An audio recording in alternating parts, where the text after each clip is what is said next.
अच्छा बेटा, आज है 24 जनवरी और क्लास अभी इंटरप्ट हो गई थी, वहीं से दोबारा री स्टार्ट कर रहे हैं।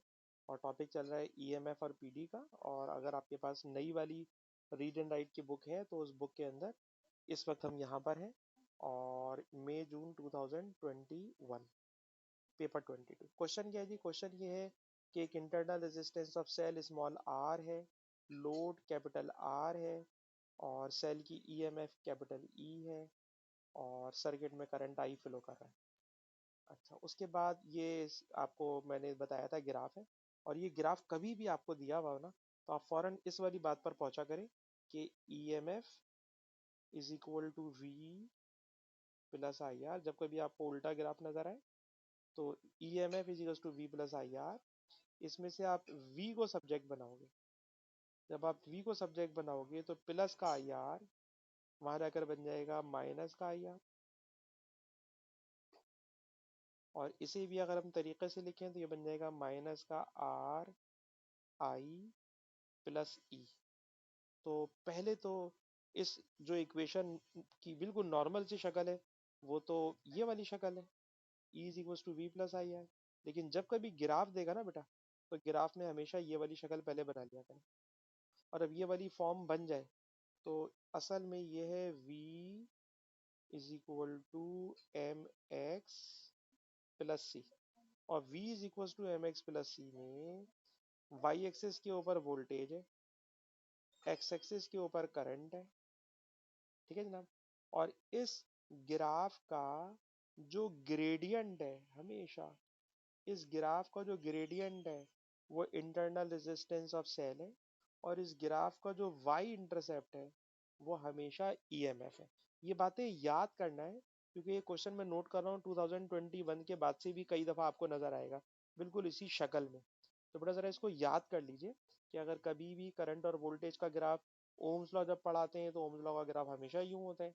लेकिन अगर ग्राफ उल्टा बना हुआ है तो ये इंटरनल रेजिस्टेंस ऑफ सेल वाला ग्राफ है। और इस फॉर्म में इक्वेशन को यूं लिखते हैं। और इस इक्वेशन में वो पूछ रहे हैं बताइए, इस ग्राफ को देख के बताइए, क्वेश्चन का फर्स्ट पार्ट है, ग्राफ को देख के बताइए कि बैटरी की ईएमएफ क्या है। बैटरी की ईएमएफ क्या है? तो अगर आपको बैटरी की ईएमएफ निकालनी है तो अभी मैंने क्लास के शुरू में बताया और अभी भी बता रहा हूँ कि इस ग्राफ का जो वाई इंटरसेप्ट है इट इज ईएमएफ। तो जरा पढ़िए इसको। और अगर आप इसको नोट करें तो इट इज टू, अब वाली बात किसी से डिस्कस नहीं कीजिएगा। ये बटा टू, इसके बाद 2.1, 2.2, 2.3, 2.4। तो इस वक्त इसका वाई इंटरसेप्ट 2.4 है। इस वक्त इसका वाई इंटरसेप्ट 2.4 है। और यही वाई इंटरसेप्ट सेल की ईएमएफ है। यही वाई इंटरसेप्ट सेल की ईएमएफ है। ठीक है जी, एक बात हो गई। दूसरी बात क्या पूछ रहे हैं?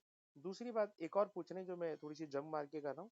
कह रहे हैं इस ग्राफ का जो ग्रेडियंट होता है, ग्राफ का ग्रेडियंट बताइए वो क्या रिप्रेजेंट करता है। ग्राफ का ग्रेडियंट हमें क्या बताता है? तो इसका आंसर है ग्राफ का जो ग्रेडियंट है सर वो हमेशा बताता है इंटरनल रेजिस्टेंस ऑफ सेल। ये याद करना है जी।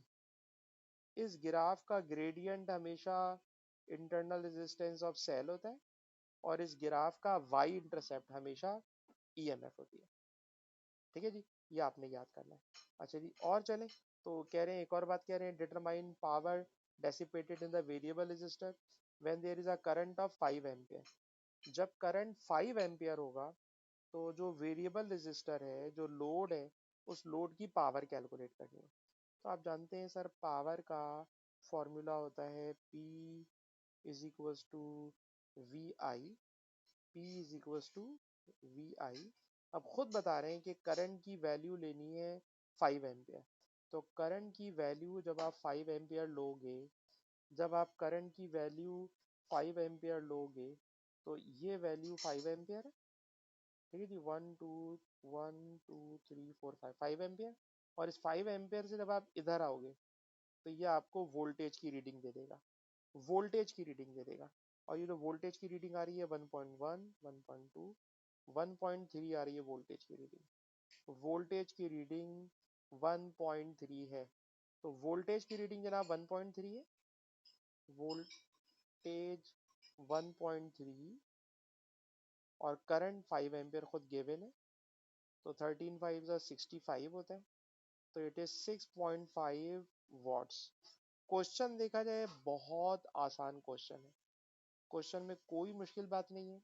सिर्फ समझाने वाली बात यह है कि जब कभी आप इस तरह का सर्किट देखें, पहचानें, जब कभी आप इस तरह का सर्किट देखें तो सर्किट में इंटरनल रेजिस्टेंस स्मॉल आर, जो लोड कनेक्टेड है it is capital R, cell की ईएमएफ कैपिटल ई।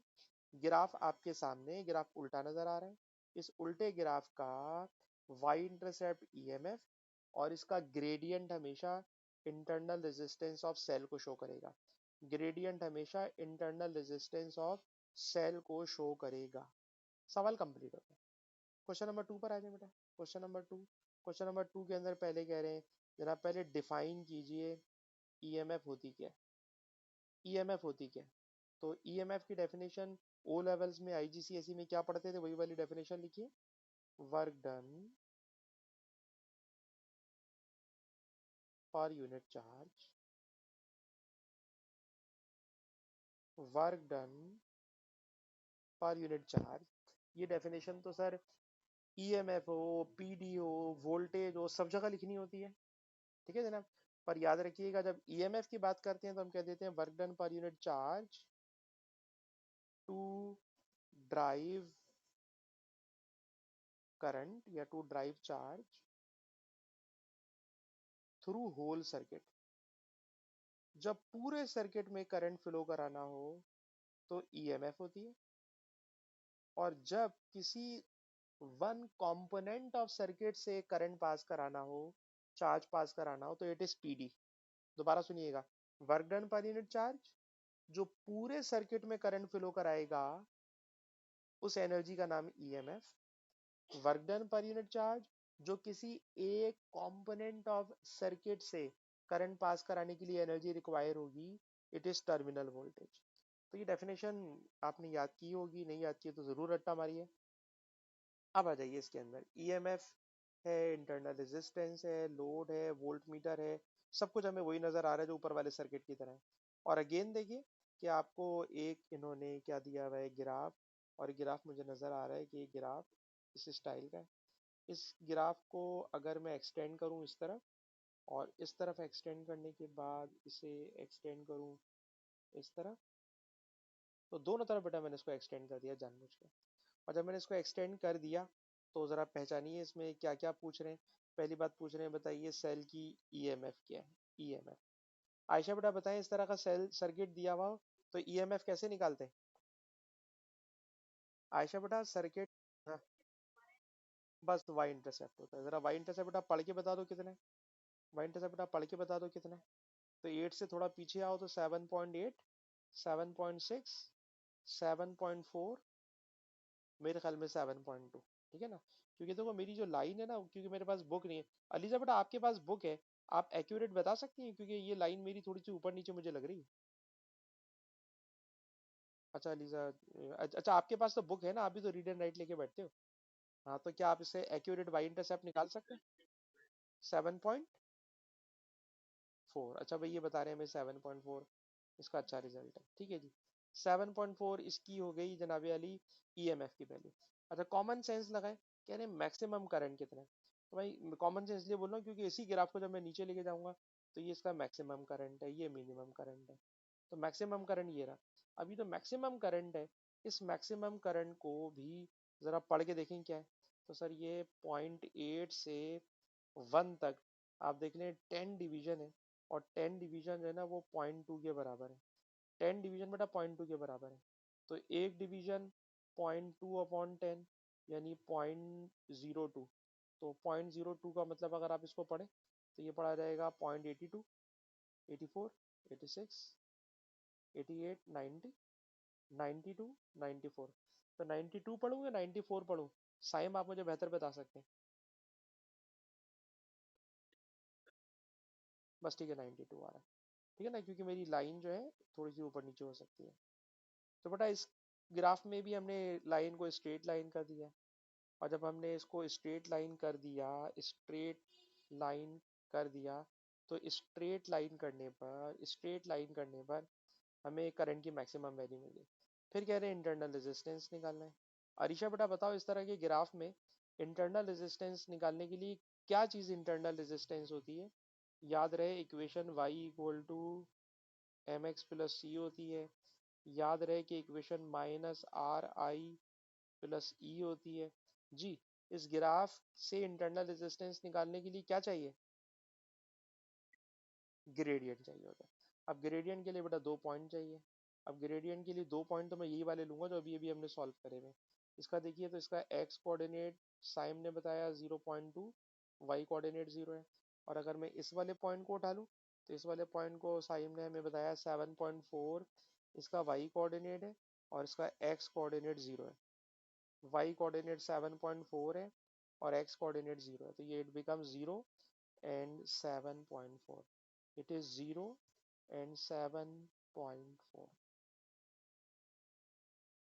ठीक है जी। अच्छा जी, उसके बाद आ जाइए नीचे। यानी कि ग्रेडियंट आप खुद से निकालेंगे भाई, ग्रेडियंट मैंने निकाला, पॉइंट मैंने लिख के दे दिया। अच्छा जी, एक और बात कह रहे हैं जनाब, explain why v is not constant. बताइए v कांस्टेंट क्यों नहीं है? v कांस्टेंट क्यों नहीं है? अब v को कांस्टेंट ना होने के लिए ना, e is equal to v plus I are.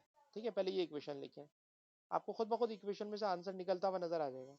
E is equal to V plus I R, फिर v को सब्जेक्ट बनाए, तो v बराबर हो जाएगा, सर v बराबर हो जाएगा e माइनस आई आर। तो अब ये वाली बात जरा एज अ रूल याद रखिएगा। सर सेल की ईएमएफ कांस्टेंट होती है, सेल की ईएमएफ कांस्टेंट होती है। ठीक है जनाब, अनटिल एंड अनलेस सेल जब बहुत ज्यादा यूज हो जाता है ना, तो उसकी ईएमएफ की वैल्यू कम भी हो जाती है, सेल खत्म भी हो जाते हैं। लेकिन जब हम कोई एक्सपेरिमेंट कर रहे होते हैं, तो during the experiment it is our assumption EMF of cell remains constant. ठीक है जी। सेल बहुत पुराना हो जाए, 10-12 घंटे चला लोगे तो वो बेचारा वोल्टेज उसका कम, ईएमएफ कम हो जाएगी। इन जनरल जब हम लैब में यूज कर रहे होते हैं, तो थोड़ी सी देर का एक्सपेरिमेंट होता है, ई रिमेन्स कांस्टेंट। अच्छा, small R, sir small R भी इंटरनल रेजिस्टेंस ऑफ सेल है, और in general internal resistance of cell को भी हम कांस्टेंट लेते हैं अनटिल एंड अनलेस बहुत देर तक एक्सपेरिमेंट करते रहे, सेल गर्म हो जाए तो इंटरनल रेजिस्टेंस बोलते हैं बढ़ गई, वरना इन जनरल स्मॉल आर भी कांस्टेंट लेते हैं फॉर शॉर्ट रीडिंग टाइम। तो अब सारा का सारा गेम किसका है? करंट का है। तो गौर से सुनिएगा, सर जितना ज्यादा करंट पास कराएंगे, सर जितना ज्यादा करंट पास कराएंगे, तो करंट बढ़ाने से लॉस्ट वोल्टेज बढ़ता चला जाएगा, और लॉस्ट वोल्टेज बढ़ने की वजह से वोल्टेज की रीडिंग नीचे आती चली जा रही है। मैं अपनी बात रिपीट करूंगा, और अरीशा बेटा आप मुझे समझाएंगे। अरीशा, सर सेल की ईएमएफ कांस्टेंट होती है, सेल की इंटरनल रेजिस्टेंस कांस्टेंट होती है। इस एक्सपेरिमेंट में हम करंट इंक्रीज कर रहे हैं, तो उससे लॉस्ट वोल्टेज बढ़ता जा रहा है, और लॉस्ट वोल्टेज बढ़ने की वजह से वोल्टेज की रीडिंग कम होती जा रही है। जी बेटा बोलिए अरीशा, क्यों वी कांस्टेंट नहीं है?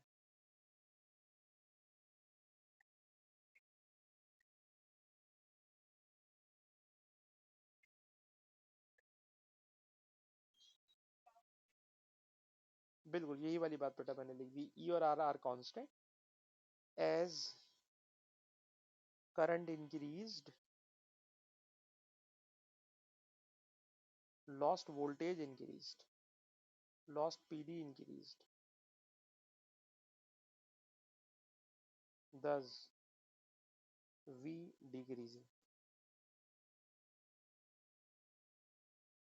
ठीक है जी, करंट बढ़ा रहे हो तो वी कम होता चला जा रहा है, करंट बढ़ा रहे हो तो वी कम होता चला जा रहा है। अच्छा जी, और आगे चले, तो ये सवाल, अच्छा एक और क्वेश्चन उसमें लगा दिया इसके अंदर। क्या कह रहे हैं? कह रहे हैं sketch a line to show possible variation with I and V. कह रहा है आई और वी का ग्राफ आप बनाए, लोअर ईएमएफ, ऐसा ग्राफ बनाना है जिसकी ईएमएफ कम हो, जिसकी ईएमएफ कम हो।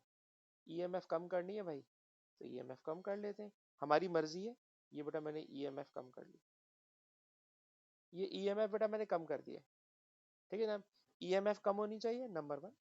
नंबर टू, एक और बात कह रहे हैं कि उसकी इंटरनल रेजिस्टेंस भी कम होना चाहिए।